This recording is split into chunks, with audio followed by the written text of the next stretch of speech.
O fisco agora é digital e os robôs vão te fiscalizar. A partir da nova reforma tributária, não adianta mais querer esconder o seu faturamento do governo. Isso porque tudo que entrar na sua conta, seja boleto, Pix, cartão, está sendo rastreado. Meu amigo, o cerco apertou. Quem vai te fiscalizar agora são os robôs com inteligência artificial, que vão cruzar todos os dados em tempos reais e enviar notificações automáticas para todos os contribuintes que não tiverem na conformidade. Se você ainda não se preparou, vai ficar para trás. A única saída é evoluir.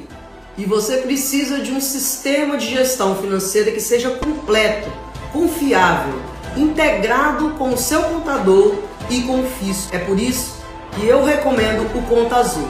Vem cá que eu vou te mostrar como que esse sistema é maravilhoso.